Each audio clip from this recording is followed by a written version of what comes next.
Paz e graça, queridos. Como é que vocês estão? Tudo bem? Eu estou aqui com uma reflexão e quero utilizar da Bíblia para falar no seu coração. Então, a ideia é essa: utilizar o que a Bíblia diz para servir para você de amparo, de consolo, de direção.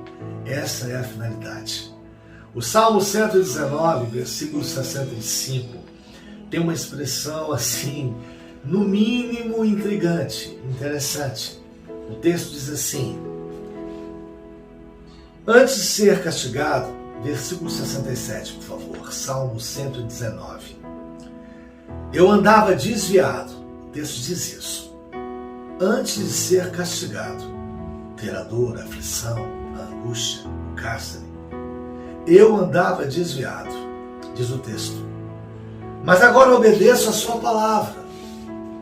Nós, os cristãos, nós não somos adeptos, não somos vinculados ao masoquismo de maneira alguma. Não temos a humilhação, não temos a dor, não temos o cárcere como forma de domesticação, de maneira alguma. Cristo veio para libertar os cativos, dar vista aos cegos e ressuscitar os mortos. Então a ideia é a ideia de paz. Só que a gente sabe que a Bíblia diz que no mundo tereis aflições. Tende bom ânimo. Eu venci o mundo, disse Cristo. E a gente começa a entender como Deus se utiliza da dor, do cárcere, da ausência, divisão.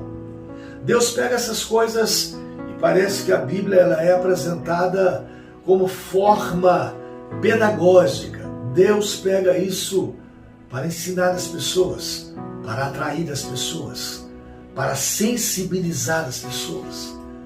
E a dor, o cárcere, servem de combate ao orgulho, à presunção, à soberba.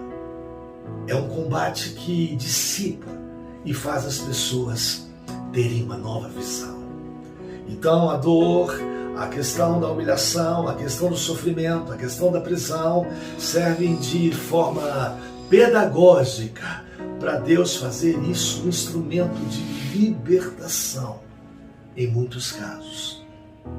A gente vai entendendo na Bíblia a ideia, a finalidade de Deus fazer isso com as pessoas. A ideia de fazer as pessoas se localizarem, dar às pessoas uma condição de perceberem aonde elas estão e como elas estão. E Deus faz isso para que haja reconhecimento. Então o Salmo 67, versículo 67, o Salmo 119, faz esse tipo de apresentação. Então a gente vai entendendo essas coisas. Deus faz isso para levar as pessoas a determinados lugares, porque Deus quer te levar a determinado lugar. Isso é uma situação prioritária. E o que é que não nos faz irmos com Deus, em Deus, a determinados lugares? Uma coisa chamada acomodação. A acomodação, ela não te deixa se adaptar, crescer, ter uma nova experiência, progredir. A acomodação, ela tem uma memória passada e ela tem uma isenção, não pensa no futuro. A acomodação, ela estagna, ela deixa a pessoa inerte, justamente no presente que ela está. E a gente precisa entender que Deus sabe o que faz com você, Deus sabe o que faz com as pessoas, e Deus vai trabalhando as pessoas no intuito de dar às pessoas algo chamado flexibilização. Coisa importante é essa, se flexibilizar, pensar de uma outra forma, de uma forma inovadora. Pense comigo no livro de Jonas. Depois, por favor, dá uma folheada lá. Jonas, um posicionamento radical. Ele queria uma coisa e Deus queria outra. Ele se posiciona dentro de uma forma e Deus o permite se posicionar exatamente da forma radical como ele tinha em mente, tinha em seu coração. Agora lá em Jonas, no livro de Jonas, A Bíblia diz que um vento tempestuoso foi levantado. Coloque o levantar dessa tempestade na conta de Deus. Não coloque no acaso. Não coloque na coincidência. Não coloque na sorte. Coloque na manipulação, no desejo, na especificação, na finalidade de Deus para atrair Jonas. Porque Deus tinha uma palavra para Jonas.